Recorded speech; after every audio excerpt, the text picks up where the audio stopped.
Yeah.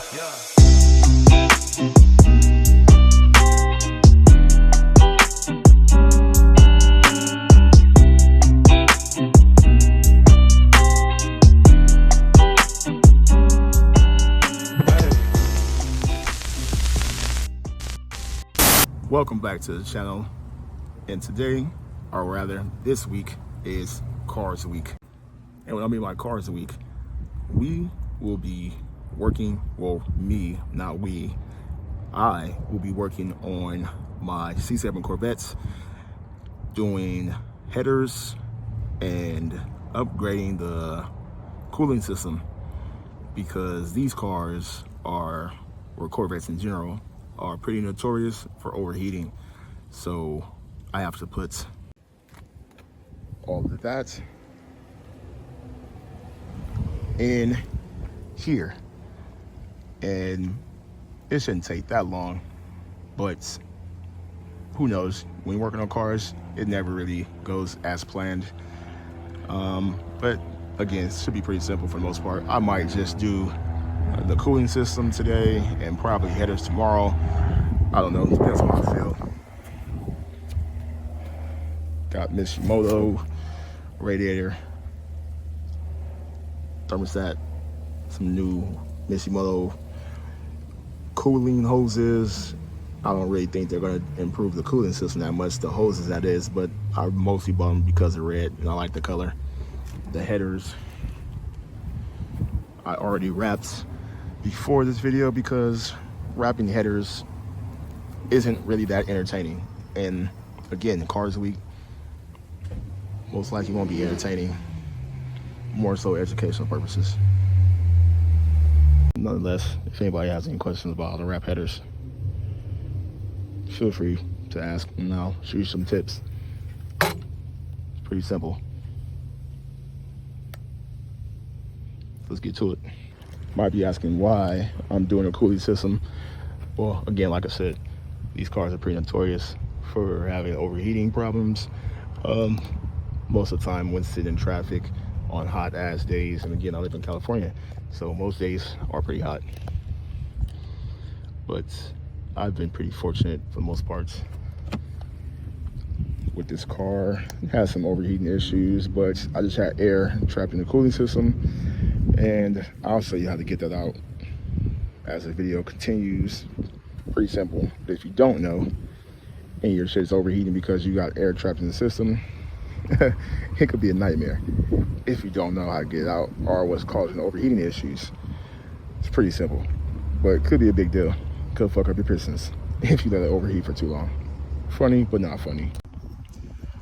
Old thermostats, and got all the hoses, and most of it out so far. New thermostat, they look damn near identical. I don't know, we are about to find out though. Come a little bit in the sun. Yeah, the new thermostat's bigger, the Mishimoto one. They say you're supposed to tune it because so the fans can come on at a different time. But some people say you don't have to tune it. Some people say you do have to tune it. I don't know.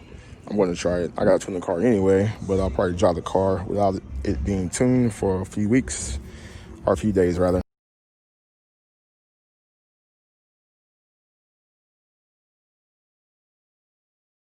New thermostat in, radiator out, all the other hoses are out. Let's go see what the old radiator looks like compared to the new one. New radiator, that's old radiator. New one, much thicker, way thicker.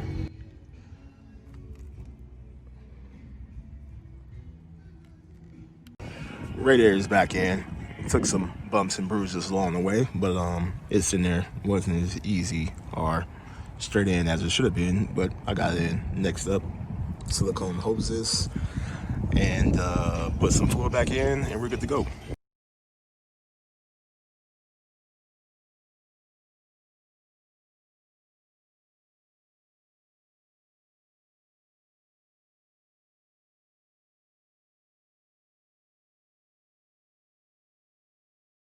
starting the bleeding process, you want to put the AC or heat on super high and jack up the car to one side.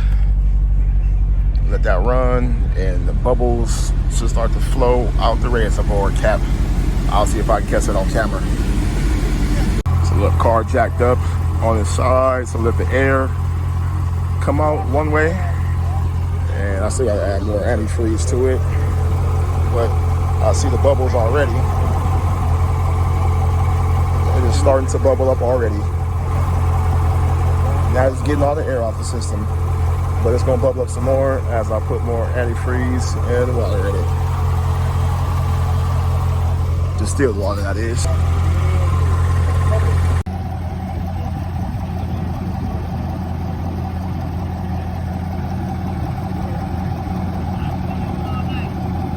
All right, man, take it easy. And there comes the bubbles.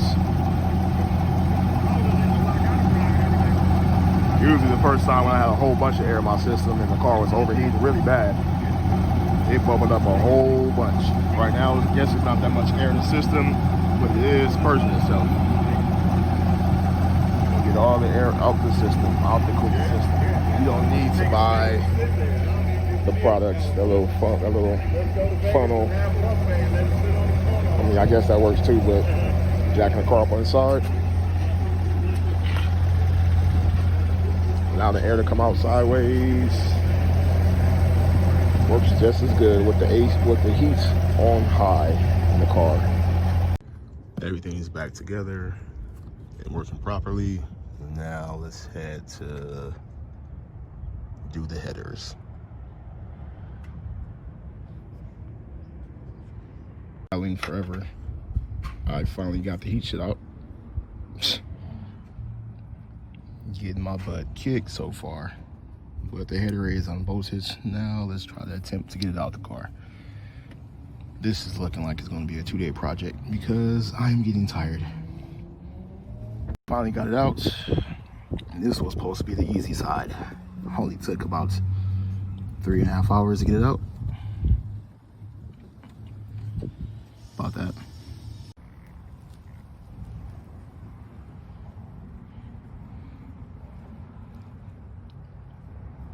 Seem to match up.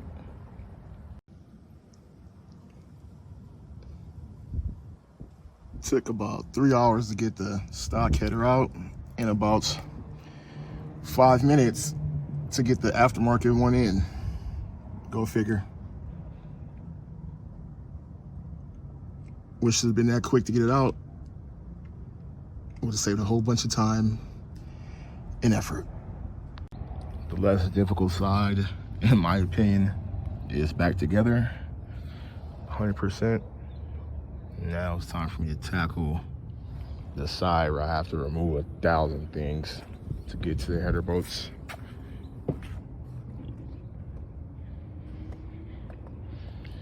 Should be fun. Not the things we do for our cars.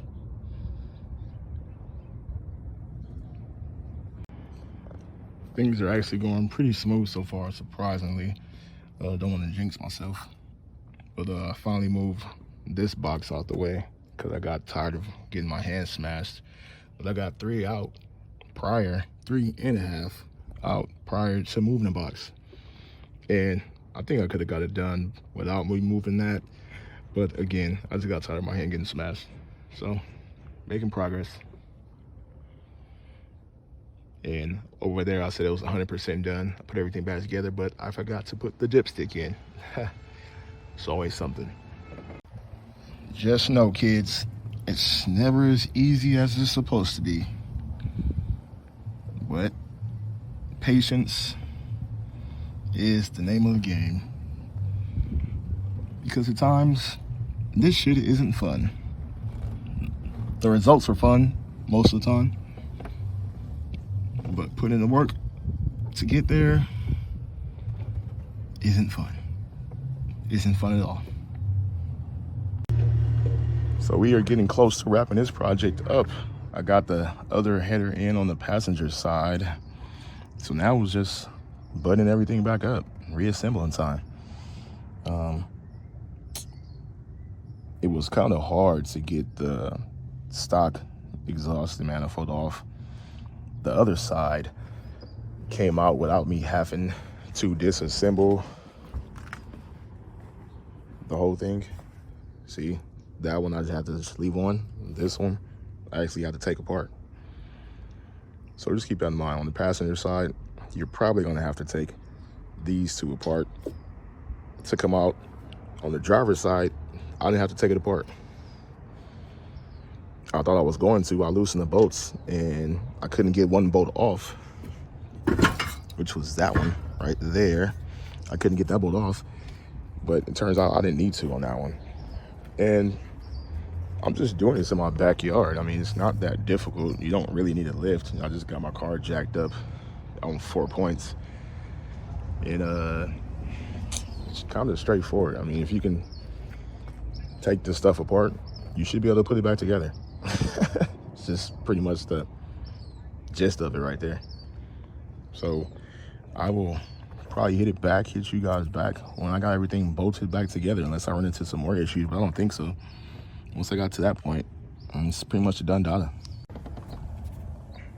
And right when you think we're about to cross the finish line, we got some bolts, well, the bolt holes on the headers aren't exactly lining up.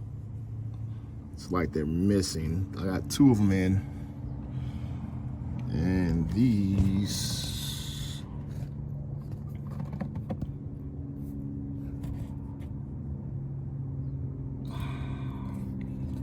are like just barely off.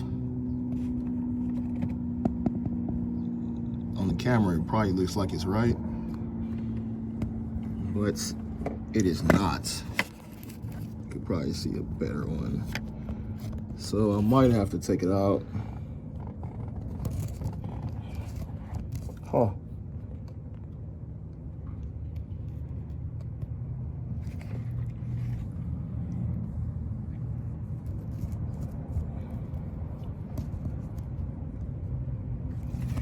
I don't know. When I put it on camera, it looks like it's on point, but it's on the top view. You can see where it's off at. I don't know. Hopefully I don't have to take it out and drill, step drill it. We'll see. Turns out I didn't need to take the header back out on the passenger side. I just had to unscrew some bolts and refigure it, or move it around a little bit, jiggle it, whatever you want to say. And I finally got it in. Took a long ass time, but still quicker than me stepping all the holes to make it fit, but it worked. Now to head to the bottom of the car. A view from down below.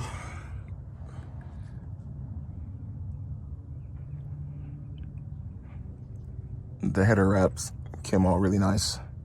And this really isn't a how-to video. This is more of to motivate someone who's afraid of doing it at their house with no jack and no one else to help. My advice to you would be just to be very patient and take lots of breaks and drink a lot of water if your shit is hot in your city and you're not doing it in the garage like me.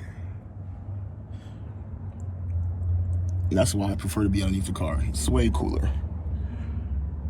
But yeah, not really a how-to. Just showing you guys that it can be done by yourself with no lift and no help if you're not scared. All back together, except for that is the last step.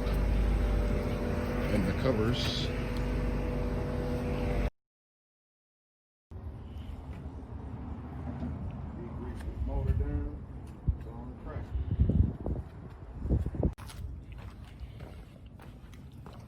Firing up for the first time.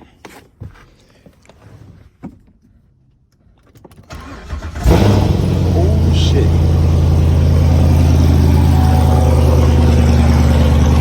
That shit is loud.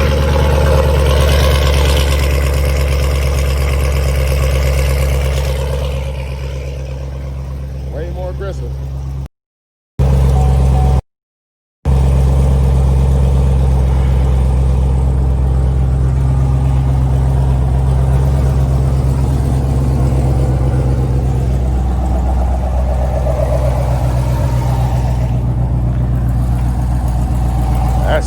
nasty when it fired up. In a good way.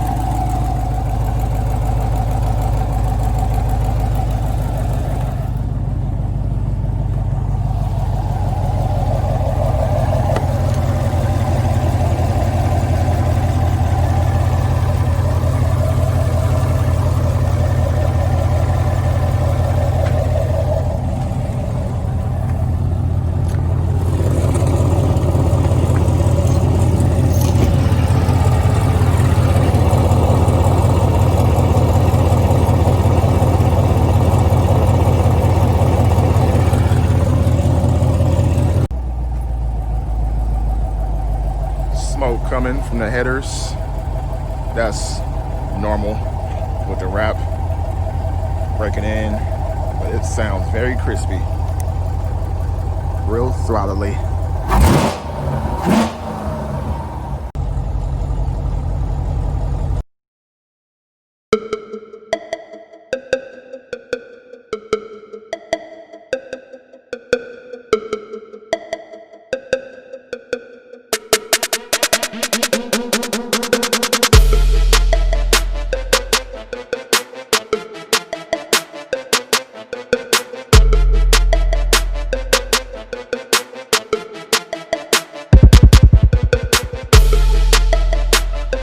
Brings a smile to my face. Yes, it does. There's a ton of smoke though.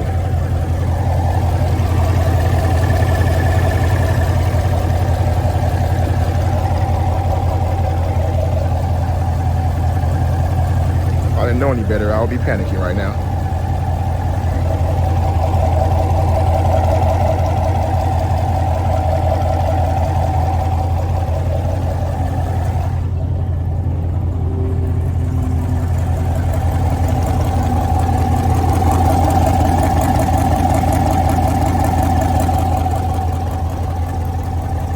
Top end is all back assembled.